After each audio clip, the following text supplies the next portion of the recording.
welcome everybody to our July meeting of the League of Women Voters of Carrollton, Carroll County. We are delighted this evening to have Peggy Merriss with us. She has had a career that includes top jobs in managing municipalities and city administrations. She's based in Decatur, Georgia, and is a principal consultant of Merriss Management and Leadership Consulting. She served for 25 years as the city manager for the City of Decatur and as interim city manager for the City of Sandy Springs, as well as acting city administrator for the City of Pine Lake, Georgia. Merris has led and directed the administration of high-performance organizations providing full municipal services in an innovative and community-oriented urban city. She has a Master's of Public Administration from the University of North Carolina at Chapel Hill and a Bachelor of Arts in Politics from Converse College, South Carolina. She is a member of several boards, including the Alliance for Innovation Board of Directors, the Kettering Foundation, and the International City-County Management Association, where she is a life member and the first woman and the youngest president. We are delighted to have Peggy with us this evening to talk to us about ethics in government. So Peggy, it's all yours. Thank you so much. I'm going to pull my share screen back up.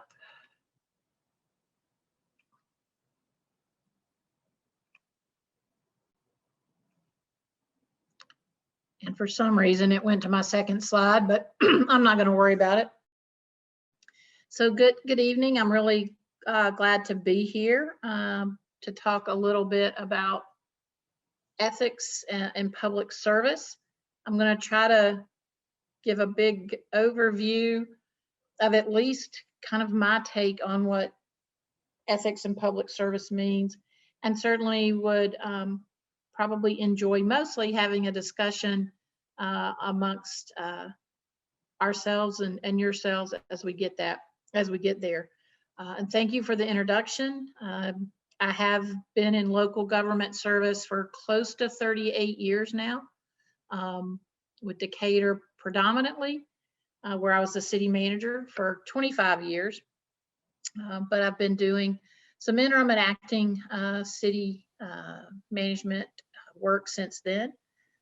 And while as mentioned, I was on the ICMA, which is the International City County Management Authority Agency Association Board.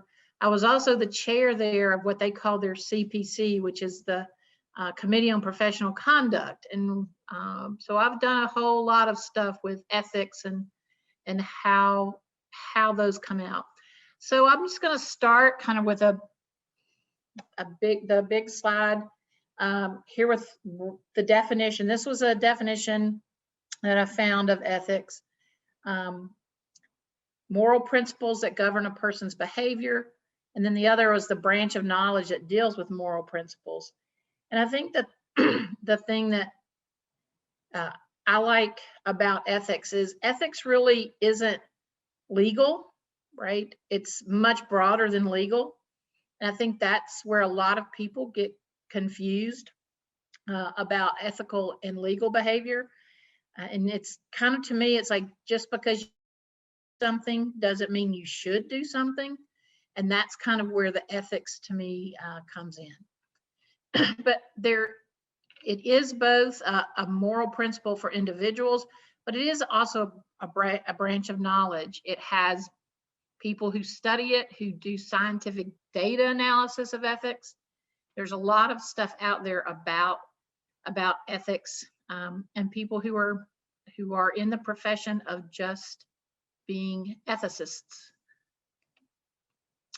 So this next slide that I'm showing you here is kind of one of those fundamental things for government service.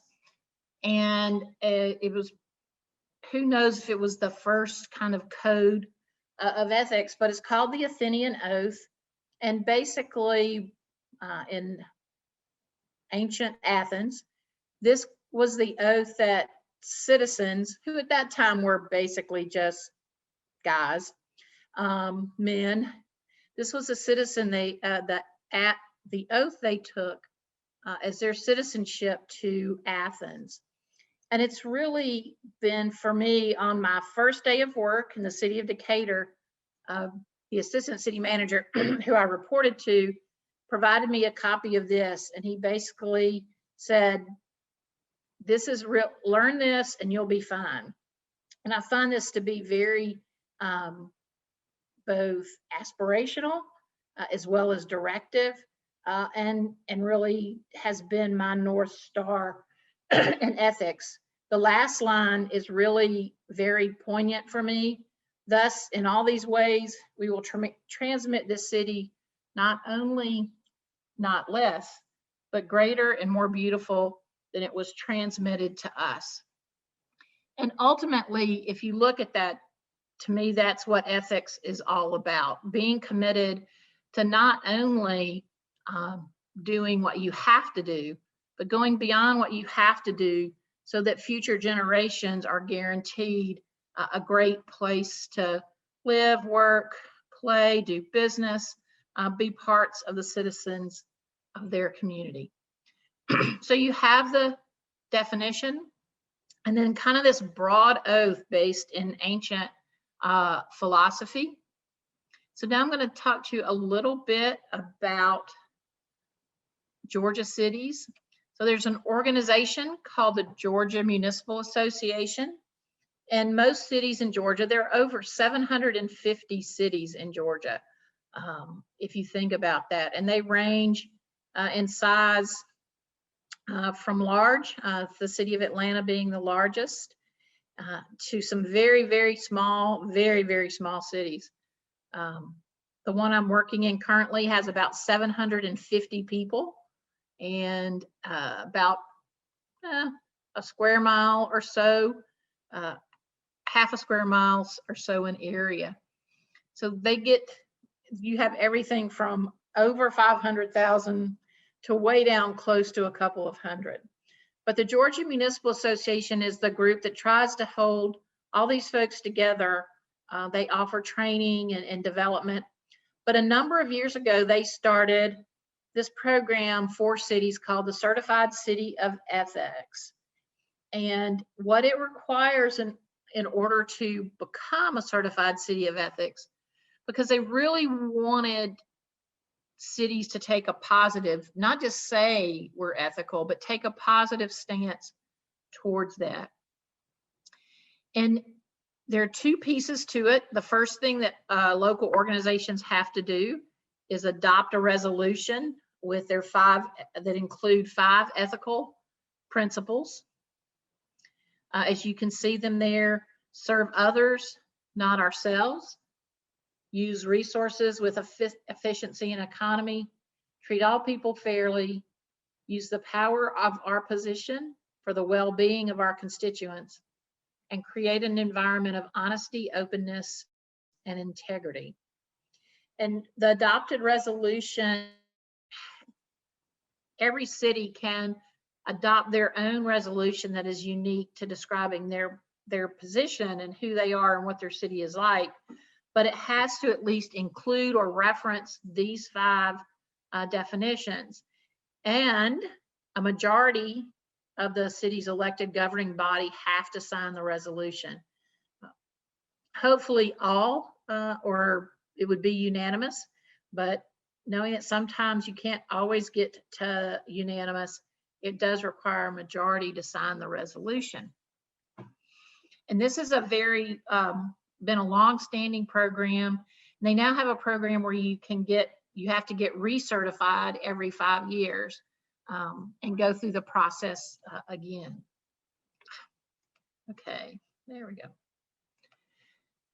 And then the second part is you have to adopt an ethics ordinance that meets standard kind of minimum requirements. And this is where the legal part goes in. Because for a lot of people, even if you have kind of the grand statements of principles, you have to have They really want an ordinance or something that spells out what's happening. In addition, if someone were to act in an unethical way, you have to have certain things defined. You have to have a list of what's permissible and impermissible. Of course, we have due process from our Constitution. And then what are the recourses or punishment provisions? Because if you don't have those written down, you really don't have a way to make decisions as to what someone may or may not have done that was unethical.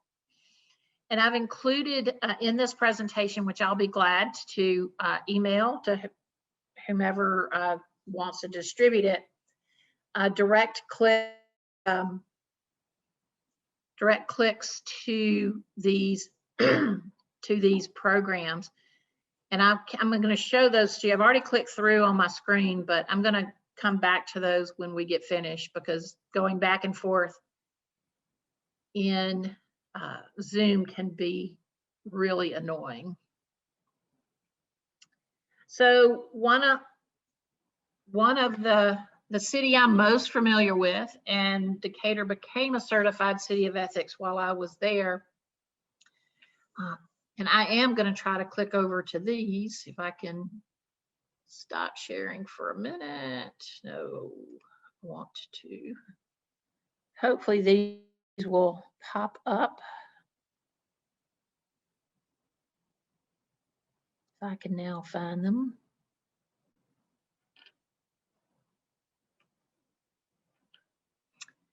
Okay. Nope. Ah, here we go. And this document here looks pretty boring, but this is the City of Decatur's actual ordinance. And you can see it was updated in 2016, and it explains the foundation. And I think this is a very, very nicely done. And talking about why public trust requires public servants to fulfill their duties faithfully and honestly and subordinate their personal interests, that a public servant is a trustee. And I think that's an important, really important word when you're dealing with ethics. Someone is a trustee of the public and needs to strive to further the general welfare and not use public office to improve their private standing. And you can, then they go through what the public trust and integrity in their behavior, that they should express positive ethical principles and recognize the most effective way to eradicate unethical practices is to consistently act ethically and then exercise sound judgment. So I'm not going to go, this is a 10-page ordinance. And like I said, I have the connections to it, and you can go back if you want to. There they have the part where they talk about having definitions. They go specifically into gifts, because financial interests tend to be a strong piece of what people look at in ethics. You know, are you accepting something to do something for someone else, to obtain a contract? How they use public property, and then various other of things that define what they can do, what their disclosure is, right? If you think you have a benefit, how you disclose that to the city in the city commission. And sometimes that happens in a council meeting, and what, you know, you can't get around having every conflict of interest, but it's very important you disclose that and then act accordingly, and that you don't participate in anything around a vote on somewhere where you have a conflict of interest. In Decatur, they actually require you to leave the meeting if you want your conflict of interest. And then there are penalties. And then they have an ethics committee. And this is the group that would hear any complaint. And then there's a whole section on how you file complaints, how you serve complaints, This is all the lawyering. Respondent, how you have a hearing, who has the hearing, what happens when the hearing is done, and then what action the commission takes once the ethics committee has made a filing. And then of course there's a time limit. There is a time limitation on when you can file. And that, and this one, the moratorium during election period, is basically meant to keep candidates from filing and counterfiling even dubious claims, because they know that there's no way you'll get through the whole process while someone's running from office. And then there's all kinds of other stuff. But this is an ordinance, and this has all the pieces that would be there. And then on the website, which I've also got to click to, is really the whole piece about what the ethics committee does. And it goes over a whole bunch of things that are in the ordinance. Lists account of the committee members. We are very fortunate. We're fortunate in Decatur in that Columbia Theological Seminary has a whole department of ethics. And one of the instructors there, Dr. Douglas, lives in Decatur. Then how you file a complaint. And those are typical things that you would see in a local ordinance. So you have kind of the big definition, the kind of long-standing ancient history support for ethics through the Athenian Oath. In Georgia, you have, okay, I need to go back. Stop share. There we go. Now I need to share it. This is why this is kind of the annoyance in Zoom with sharing your screen, because you kind of, and then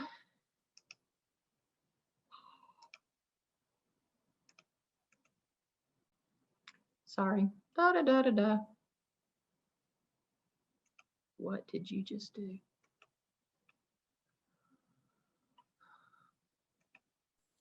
It probably opened on your Yeah, web browser. yeah, it looks like it did. Now I need my, there we go. And so, okay, I'll try this one more time and hopefully it won't pop out on me.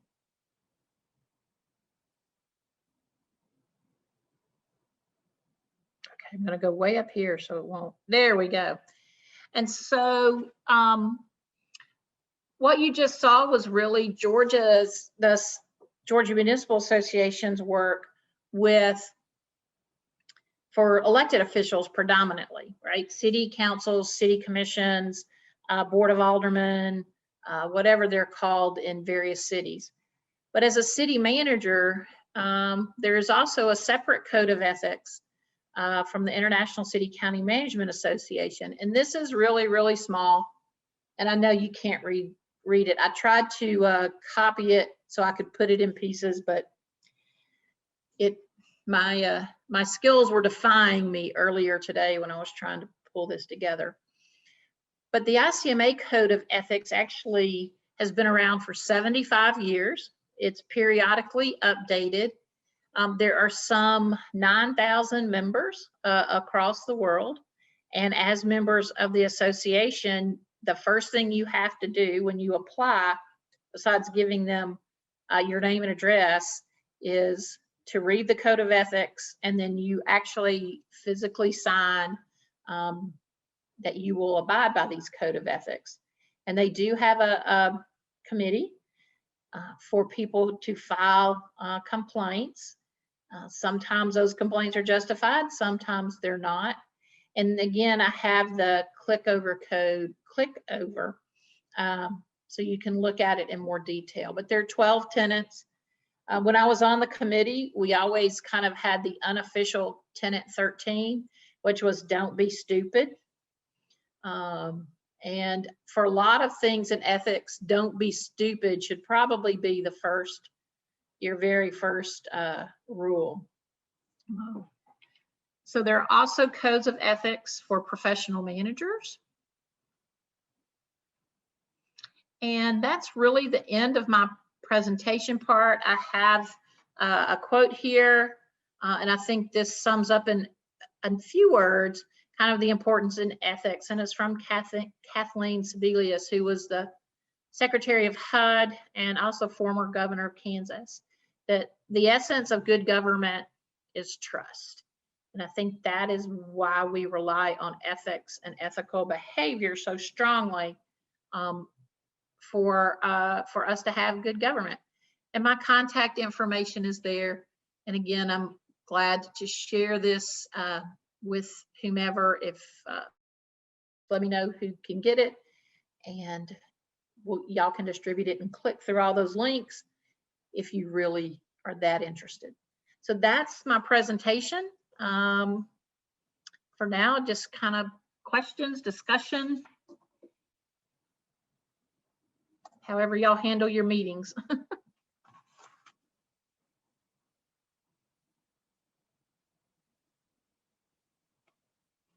Does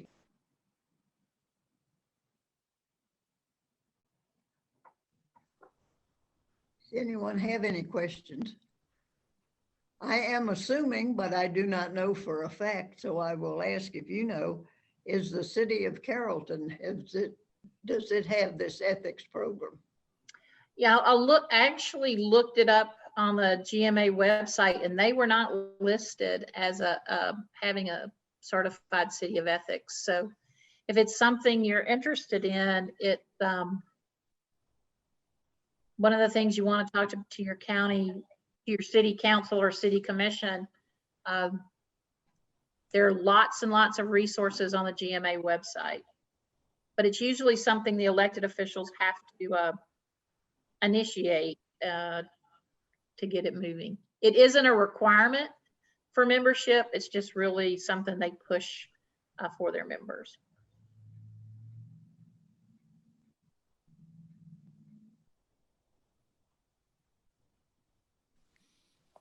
Hi, this is Georgia Simons. You said there was research on ethics. Is there any rating about the level of high quality ethics in a period of time? Rating different communities? Like, right now our Congress has low approval ratings. One has to wonder if that has to do with concern by the public of their ethics. So I wonder if there are studies that look at that. I haven't necessarily seen one. I know there are a number of surveys that, in addition to that, break it down into federal, state, and local governments and kind of the approval ratings. And generally, the federal ones, even over time, federal have usually had the least, then states have a little bit more. Most people have the most faith in their local governments.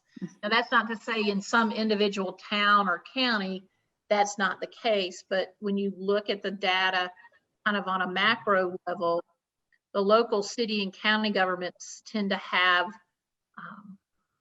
more, or either rated more highly and tend to have more trust.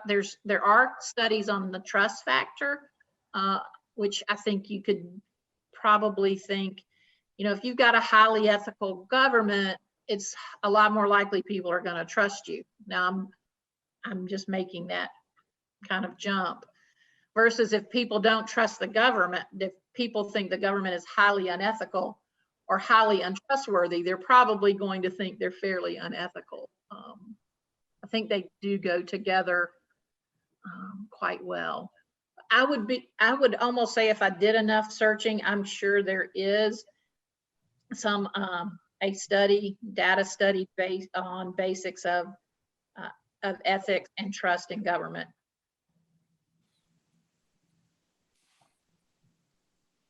Thank you. Sure.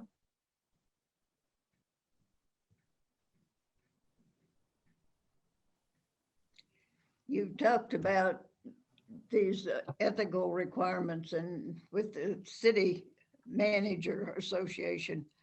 Do counties have a similar program? I did not look today. The last time I looked, they did not, but actually there are counties and some what they call independent organizations, such as housing authorities or downtown development authorities, that are part of the GMA program. There are some counties, so if a county wanted to do it, they are more than welcome to go through basically the same process that I talked about. Ordinance, resolution, having an ordinance. They can apply through the Georgia Municipal Program, and they become a certified county of ethics through GMA. But there are definitely some county members in the pack. I did not look to see if Carroll County was one of those, so I don't know. But counties can join the certified ethics program. Peggy, do you know if the state government public service commission operates under a code of ethics? I don't know that they have separate. I'm not saying they do or they don't. The state does have its own ethics, kind of ethics laws, and ethics commission. So if you are part of state government in any way, you are governed by the ethics commission and the ethics rules for the state of Georgia. Most of theirs do have to do with making sure people don't have, or people should not have, a financial interest in decisions they make, nor should their families. They shouldn't. Traditionally, ethics and kind of when you get to the rules of ethics, it has to do with how you can get how you or someone in what would be considered your immediate family could get either a personal gain in some way, financial gain in some way, or a fiduciary gain in some way, right? And that's so that that the point of the public service is to serve the public, not to serve yourself, and not to be able to aggrandize yourself, whether it's through, money or, gifts, trips, favoritism, employing your brother-in-law, or, all of those things are what most ethics kind of ordinances are meant to try to protect against. Because you really, if you go back to kind of the ancient Athenian Oath, the part about being a citizen and being in public service was really and that word trustee comes up a lot, to be a trustee, not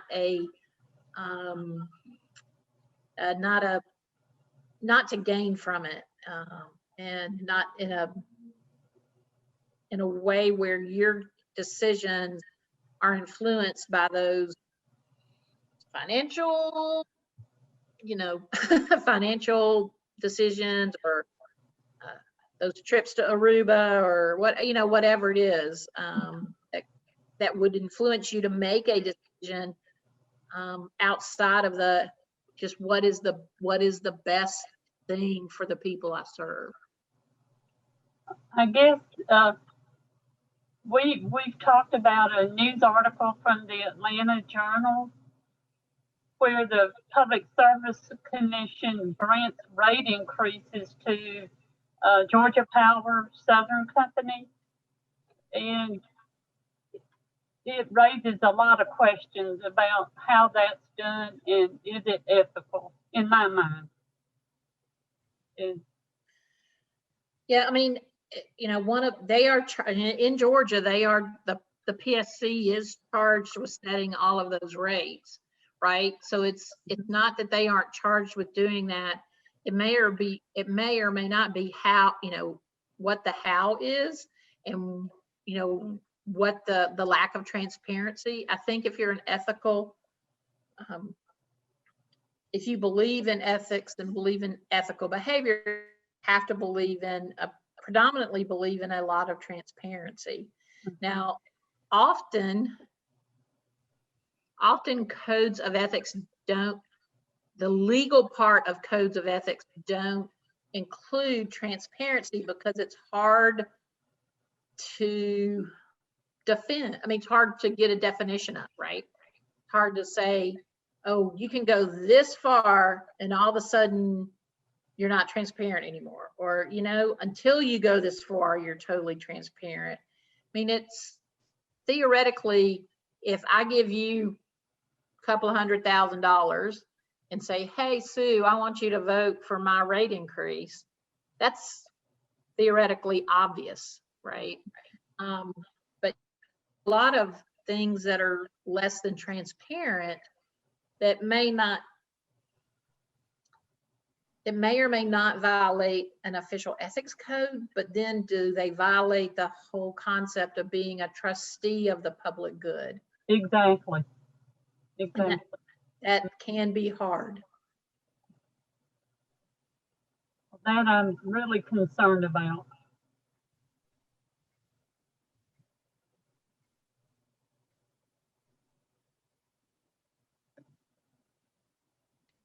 Any other questions?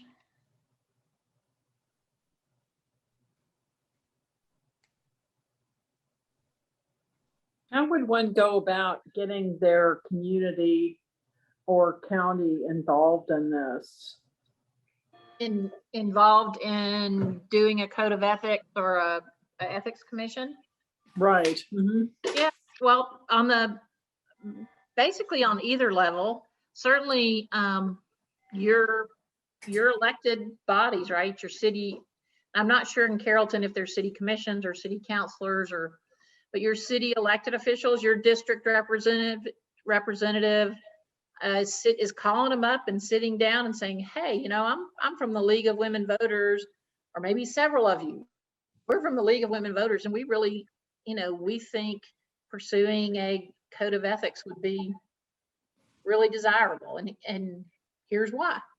Because you would have your own, your own local elected officials better than I would know your local elected officials, but having those conversations with them. And by the way, there's a program with GMA, and most of them are going to know what GMA is at the city level. And at the county level, it's basically the same process. You'll just have to probably get over sometimes there is a tension between like county elected officials wanting to participate in something that the city elected officials are doing. And I'm sure that's never happened where you've seen tension between the city and the county in your communities, but and part of why I wanted to make sure you saw those links is because I think the easier you can make it for people, right? So if you wanted to go to the GMA website, they have sample ordinances, they have sample resolutions, right? If you can go ahead and write it up and say, and by the way, here it is already written, and you don't have to worry about it, or you can just, and I know there is I believe there's both a city and county manager, a city manager in Carrollton and a county manager in Carroll County. When you're a manager, you have a lot to do. And if your elected officials want to go down this, your first thought is, hopefully your first thought is, this is a great idea, but oh my gosh, how am I gonna, so if there's a packet already made up that has the sample ordinance in it and the sample resolution and other resources, I can tell you the staff people I've always worked with have always really appreciated that, because it's one less, it's one less thing you've got to do. But yeah, it's one-on-one going to your phone, or a couple of making it important. It's, hey, you've got new, what are you going to do? You're going to be having elections. Well, city elections are coming up in November. It may be a topic to ask folks, right? Depending if your league is like, hey, here's one of our questions. Would you support having, an ethics committee because elected officials are responsive to what they think people want them to do, or at least that's certainly been my experience at the level here in Georgia. Thank you. Well, if not, Peggy, we certainly do thank you for being with us You're this welcome. evening. You've given us something to think about. You're welcome. And And who should I send the presentation to? Is there send it to Sandra? to Send it to- There is an email on the chat. It's our email at Gmail. It's lwvccc@gmail.com. Okay. Thank you. Yeah. Yes, we will appreciate having that information. I'll be glad to send that along. Thank you very much. All right. Thank you. Have a Thank great you. evening, everyone. Thank you. Good evening.